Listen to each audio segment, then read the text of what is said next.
모든 악령은 떠나고 우리의 모든 질병은 치료함을 얻는 복된 시간이 되시기를 예수님 이름으로 축원합니다. 리더십 프로파일링이 있습니다. 그 가운데 팀장 클럽 프로라는 단체에서 요즘 젊은 세대가 사용하는 신조어를 언급했습니다. 요즘 젊은 세대가 사용하는 신조어가 있는데 3요랍니다. 3요. 이 3요는 국어 대사전에도 직장인 신조어로 사전에 실렸습니다. 3요가 뭐냐? 제가요? 이걸요? 왜요? 이게 3요랍니다. 요즘 세대를 향한 요즘 세대를 잘 표현한 것 같습니다.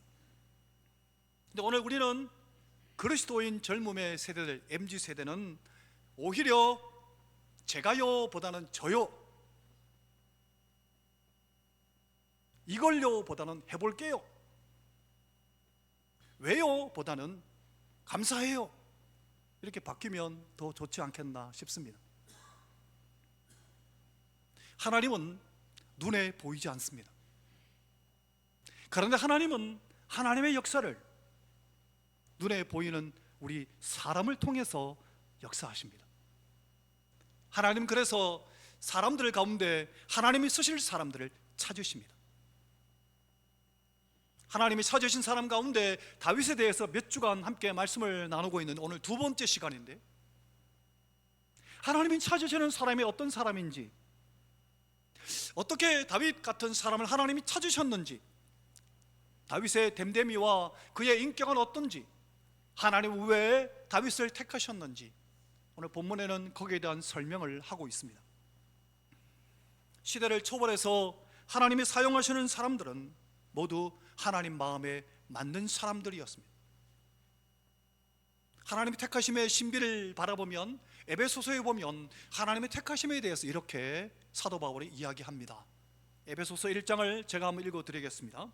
에베소서 1장 4절 5절에 보면 곧 창세전에 그리스도 안에서 우리를 택하사 우리로 사랑 안에서 그 앞에 거룩하고 흠이 없게 하시려고 그 기쁘신 뜻대로 우리를 예정하사 예수 그리스도로 말미암아 자기의 아들들이 되게 하셨다고. 우리를 하나님의 자녀로 택하신 것이 언제냐? 창세전이라고 말씀하십니다.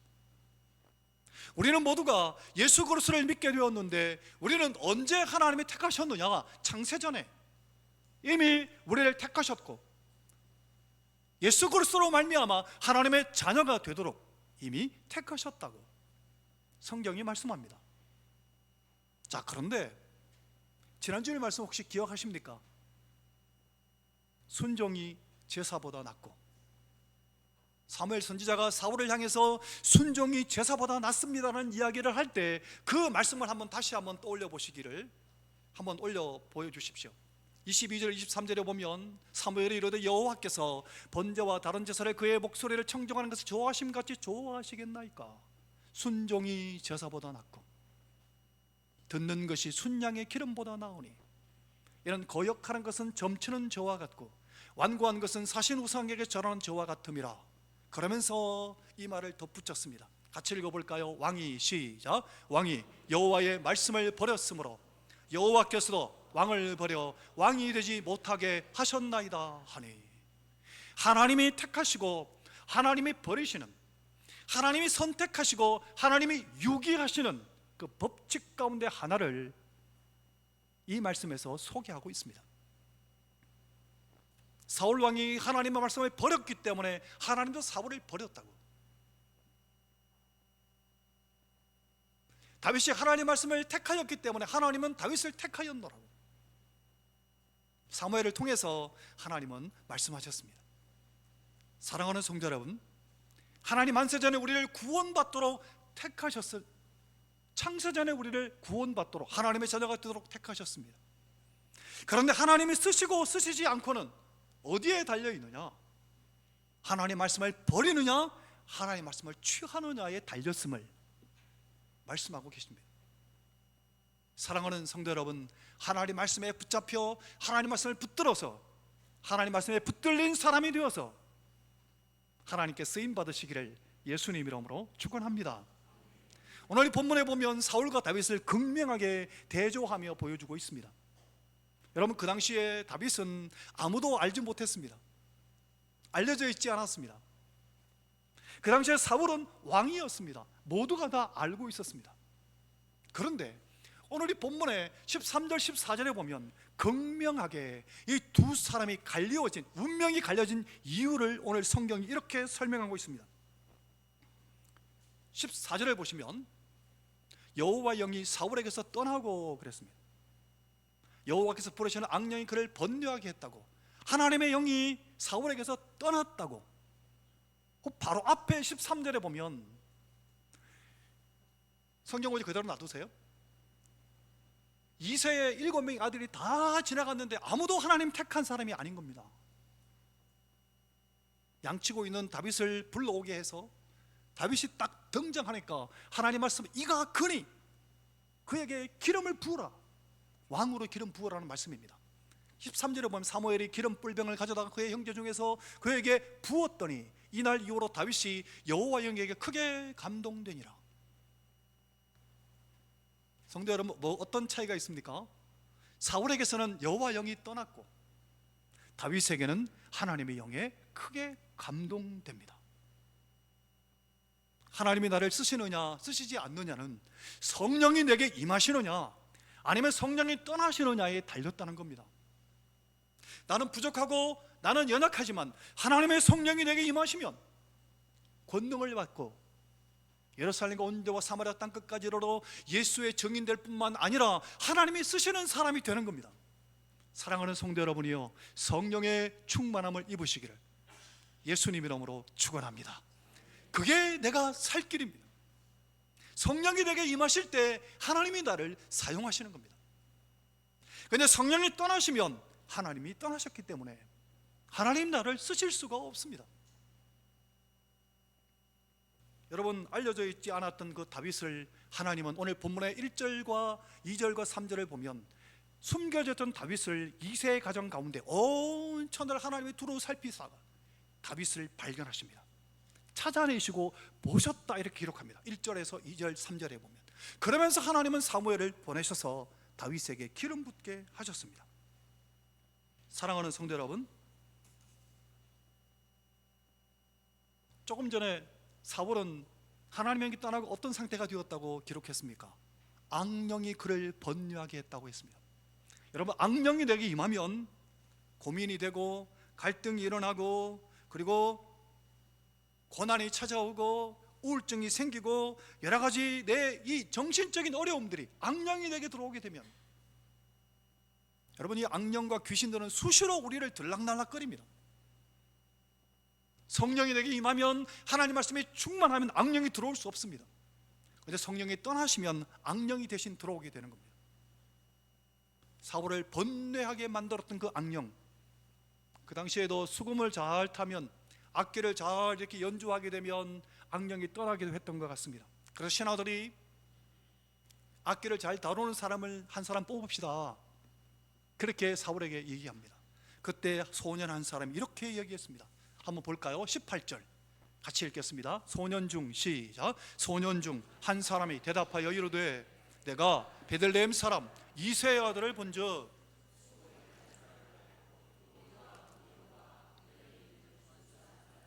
여호와께서 그와 함께 계시더이다 하더라. 이 구절 그대로 놔둬보세요. 자, 이새의 아들 다윗을 소개하는데 어떤 사람이라고 소개하는가 하면 수금을 탈 줄 알고 악기를 잘 다루는 예술적인 감각이 뛰어난 사람이 있다는 겁니다. 여러분, 실제로 시편 가운데 150편 가운데 거의 대부분이 다윗이 지은 시편 아닙니까? 예술성과 감수성이 예민했던 다윗, 또 무용과 구변이, 무용이라는 표현은 무술이 뛰어나다는 겁니다. 암컷, 그 곰과 암컴과 그리고 사자가 달려드는 가운데서 양떼들을 지켜냈던 다윗, 뿐만 아니라 준수한 자라는 단어가 나오는데 이 출애굽기 2장 2절에 보면 모세가 태어났을 때 잘생긴 자라 이렇게 기록합니다. 준수한 자라는 단어가 똑같은 단어입니다. 사도행전 7장에 스데반 집사님이 설교하다가 모세 얘기를 하다가 이렇게 얘기합니다. 하나님 보시기에 아름다운지라 이렇게 표현합니다. 단어가 오늘 본문에 준수한 자라, 잘생긴 자라, 아름다운 자라 똑같은 단어입니다. 하나님이 보시기에 아름다웠다는 겁니다. 과연 어떤 사람이었길래 하나님 보시기에 아름다웠을까? 자, 다윗에 대해서 자세하게 한번 살펴보겠습니다. 먼저 19절에서 20절 말씀 같이 읽어보겠습니다. 사울이 시작. 사울이 이에 전령들을 이새에게 보내어 이르되 양치는 내 아들 다윗을 내게로 보내라 하매 이새가 떡과 한 가죽 부대의 포도주와 염소 새끼를 나귀에 실리고 그의 아들 다윗을 시켜 사울에게 보내니 그 다윗이 어떻게 했습니까? 순종하여 가더라가 빠졌습니다. 여기에 순종하여 갔습니다. 하나님이 보신 것은, 다윗에게서 보신 것은 뭡니까? 하나님이 정하신 권위에 순종할 줄 아는 사람이었습니다. 권위 앞에 순종할 줄 알았습니다. 요 다음 장 17장에 보면 다윗과 골리앗 이야기가 나오는데, 골리앗과 전투에도 다윗이 사실 전투에 가려고 한 게 아니라 아버지 이새가 도시락을 주면서 형들에게 가봐라, 도시락 들고 형들을 찾아갔다가 하나님의 이름을 망령되이 일컫는 골리앗과 전투를 벌이게 됩니다.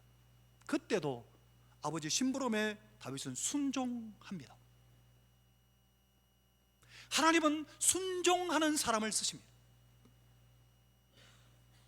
성경을 통해서 하나님께서 사용하셨던 모든 사람들을 여러분 보십시오. 부모나 혹은 하나님이 세우신 권위에 대해서 반항적인 사람을 쓰신 적이 없습니다. 순종의 사람들을 하나님이 들어서 쓰셨습니다. 성경의 역사를 통해서, 교회 역사를 통해서 하나님 쓰셨던 사람들 모두가 한 가지 부인할 수 없는 특징이 뭐냐? 권위에 순종하는 사람들이었습니다.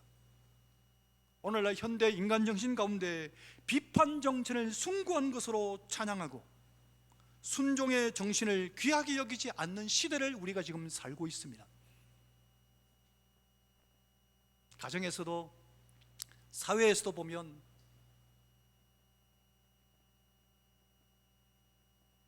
그런 분들을 여러 대할 때가 많습니다.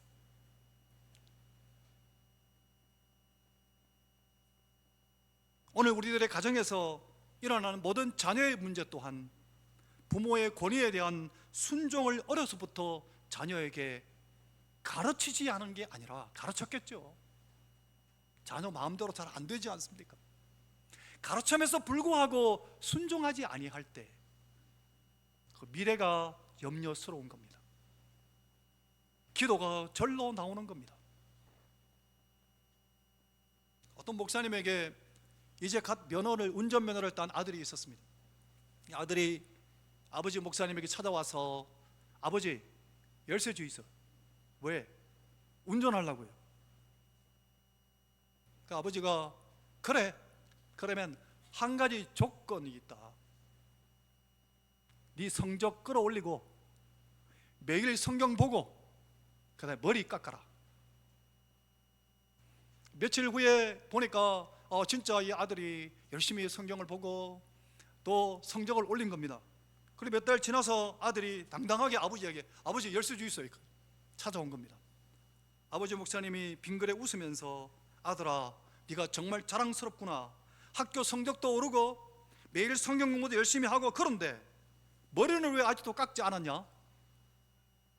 그 아들이 대답이 걸작입니다. 아버지 그동안 성경 공부를 좀 했는데요, 삼손도 모세도 예수님까지도 머리를 기르고 다니셨더라고요. 그래서 목사님이 대답이 더 걸작입니다. 그래 그렇구나. 그런데 그분들은 어디든지 두 발로 걸어 다니셨단다. 너도 두 발로 걸어 다녀라. 그래 답변을 하셨답니다. 머리는 안 깎았지만 그래도 성경 공부를 하고 순종하는 게 얼마나 기특합니까? 성도 여러분, 부모의 권위에 대한 순종을 배우지 못한 자녀들은 사회적인 권위와 궁극적으로 하나님의 권위에도 순종할 줄 모릅니다. 하나를 보면 열을 안다고, 다윗은 하나님의 위대한 그 권위 앞에 순종할 수 있는 자질을 갖고 있었던 겁니다. 어려서부터 이 순종의 훈련이 되어 있었던 다윗,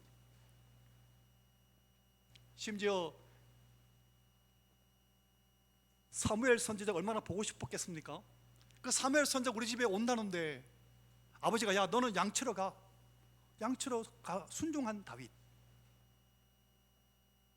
순종이 하나님이 기뻐하시는 성품입니다. 하나님이 찾으시는 사람의 첫 번째가 순종할 줄 아는 사람입니다. 두 번째 볼까요? 오늘 본문의 21절 22절 같이 읽겠습니다. 다윗이 사울에게 이르러, 시작. 다윗이 사울에게 이르러 그 앞에 모셔 섬에 드는 자로 삼고, 또 사울이 이새에게 사람을 보내어 이르되 원하건대 다윗을 내 앞에 모셔 서게 하라. 그가 내게 은총을 얻었느니라 하니라. 아멘. 두 번째 특징은 뭡니까? 섬길 줄 아는 겁니다. 이미 이때 다윗은 왕으로 기름 부음 받았습니다. 왕으로 이미 기름 부음 받았으니까 왕궁에서 부르면 가서 이렇게 할 수도 있지 않겠습니까?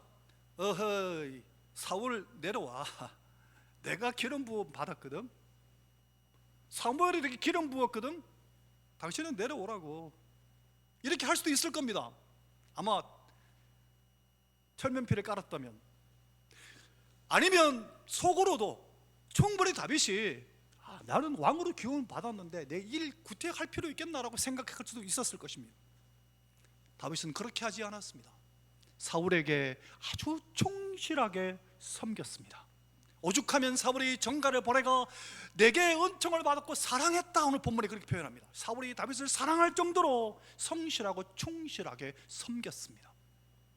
그래서 아버지에게 전가를 보내가 이 다윗을 내게로 보내라고, 그가 내게 은총을 입었다고 말할 정도로 사울 왕을 잘 섬겼습니다. 사랑하는 성도 여러분, 섬김은 성경의 역사를 통해서, 교회 역사를 통해서 하나님이 쓰였던 사람들의 첫 번째가 순종이라면 두 번째는 섬김이었습니다. 섬길 줄 아는 사람을 하나님은 들어서 사용하셨습니다. 하나님은 지금도 그러한 사람들을 찾고 계십니다. 섬김의 사람들을. 심지어 예수님은 이렇게 자신을 말씀하셨습니다. 마가복음에 보면 예수님 말씀이 기록되어 있습니다. 같이 읽어보겠습니다. 인자가 온 것은, 시작. 인자가 온 것은 섬김을 받으려 함이 아니라 도리어 섬기려 하고 자기 목숨을 많은 사람의 대속물로 주려 함이니라. 아멘.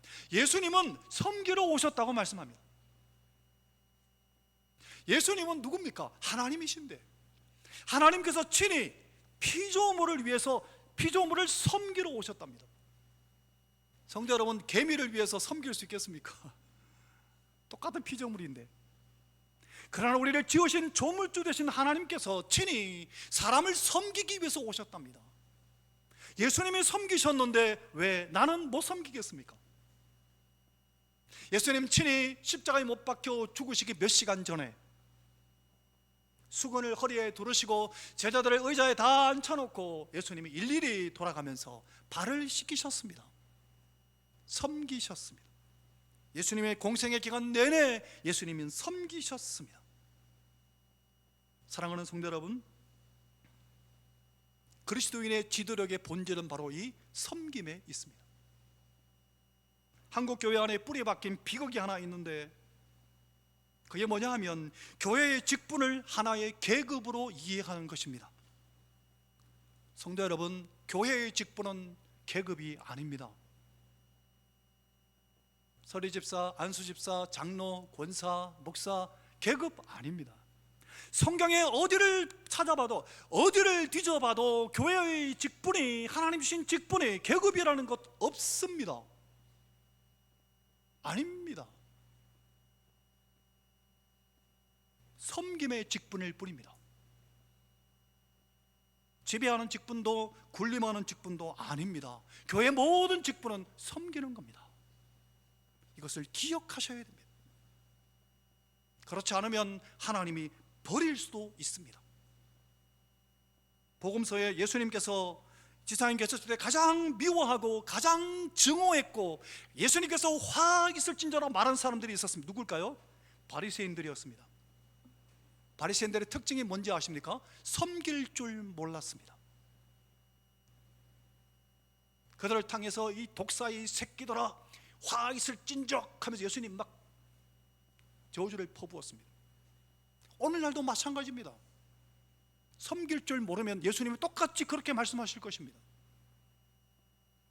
성도 여러분, 만일 우리 교회에서 모든 중직자된 분들이 하나님께서 내게 이 직분을 주신 것은 섬기라고 주셨다고 알고 섬기는 자세를 고수한다면 한국교회는 엄청나게 바뀔 것입니다.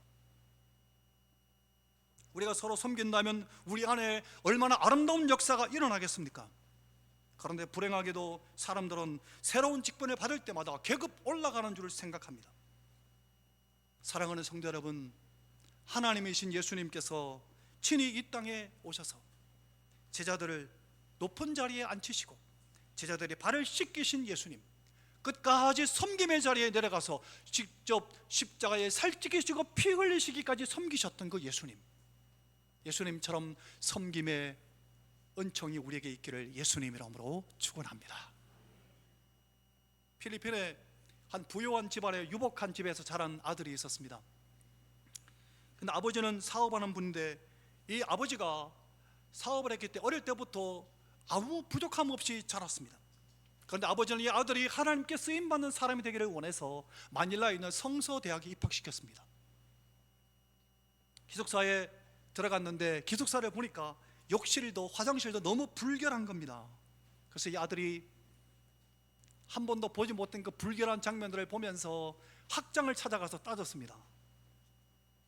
불평을 쏟아놓았습니다. 화장실 너무 더럽다고, 욕실도 이게 뭐냐고.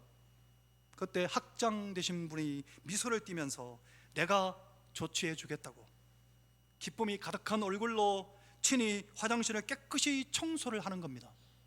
학장님이 청소를 깨끗이 다 한 후에 자유롭게 이렇게 말했습니다. 자, 이만하면 마음에 드나?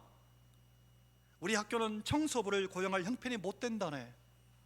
모두 자원하는 심정으로 자기 일을 한다네. 우리 학교의 교육 목표는 사랑의 빚진 자 되게 하는 것에 있다네. 그 장면을 멍하니 지켜보던 이 아들이 졸업 후에 목사가 되어서 미국 시카고의 자유교회에 가난하고 소외받는 외국 학생들에게 사랑의 빚을 갚는 일에 일평생을 바쳤다고 합니다. 너무 힘들고 어려울 때마다 손바닥에 십자가를 그으면서 주님에게 내게 주신 그 사랑의 빚을 갚기 위해서 그렇게 살았다고 합니다. 사랑하는 성도 여러분, 섬김이 능력이요, 섬김이 하나님이 찾으시는 사람의 특징입니다. 섬김의 사람들 되시기를 예수님 이름으로 축원합니다. 마지막 9절 23절 같이 한번 읽어보겠습니다. 23절 함께 읽겠습니다. 하나님께서 시작. 하나님께서 부리시는 악령이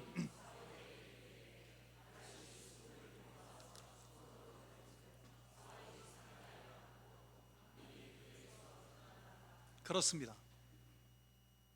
다윗이 사울 앞에 서서 내가 당신 악령이나 귀신이나 쫓아내주려고 여기 왔는 줄 아는겨? 내가 무슨 딴딴한 줄 아는겨? 이런 식으로 말하지 않았습니다. 오히려 충실하게 그 일을 감당하는데 언제까지? 하나님의 때가 될 때까지.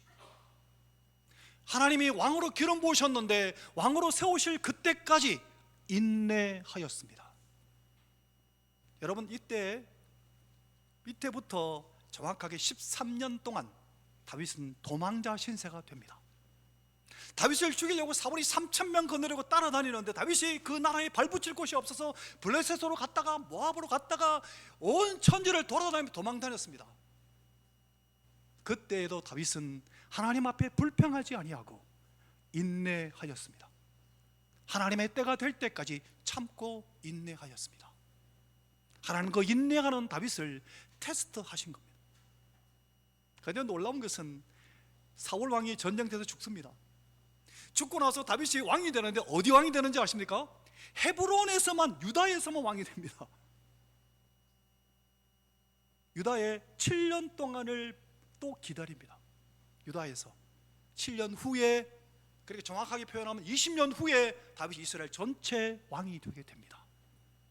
하나님은 끝까지 그를 기다리게 하고 또 기다리게 하고 또 기다리게 하고, 중간에 다윗이 집어 던져버리고 다 포기해버렸다면 아마 다윗은 왕이 되지 못했을 것입니다. 하나님의 테스트를 끝까지 인내하며 감당할 수 있었습니다. 사랑하는 성도 여러분, 하나님은 이러한 사람들을 테스트하셔서 쓰십니다. 사랑하는 성도 여러분, 예수님도 공생애를 시작하시기 전에 마귀에게 시험당하시고 시험을 이기고 나서 공생애를 시작하셨습니다. 오늘 우리도 마찬가지입니다. 하나님 나를 테스트해 보시고 하나님이 때가 됐을 때 하나님 나를 들어서 사용하시기를 기뻐하십니다. 사랑하는 성도 여러분, 순종과 섬김과 인내의 사람으로 하나님 앞에 귀하게 쓰임 받으시기를 예수님 이름으로 축원합니다. 아유, 목사님 나는 그런 기질이 너무 부족한데요. 괜찮습니다. 오늘 본문에 저는 이 말씀에 얼마나 감사했는지 모릅니다. 여러분, 오늘 본문에 이 말씀 한번 같이 보겠습니다. 13절과 18절, 여러분 여기 띄웠습니다. 여기 보시면 13절에 보시면 사무엘이 다윗에 대해서 증거하고 기록한 겁니다. 다윗이 여호와에게 크게 감동되니라, 이렇게 증언한 겁니다, 사무엘이. 그 다음 어떠한 소년이 뭐라고 다윗을 천거할 때 얘기하는 겁니다. 18절 제일 밑에 한번 보십시오. 여호와께서 그와 함께 계시더이다. 성도 여러분, 주변에 가족 가운데서나 친척 가운데서나 친구 가운데, 오늘 성도들 가운데서 여러분 이름을 불러가면서 김경환 장로님, 김춘환 장로님, 정종지 집사님, 최성일 집사님, 허월순 권사님 바라보면서 하나님이 함께 하시네요 라고 합니까? 아니면 내 안에 하나님 함께 하시는데 내가 이야기합니까? 남들이 바라볼 때 하나님이 함께 계십니다라고 말하고 있습니까? 하나님이 그런 사람을 들어서 쓰시는 겁니다. 이 은혜가 우리에게 있기를 예수님 이름으로 축원합니다. 찬송하겠습니다.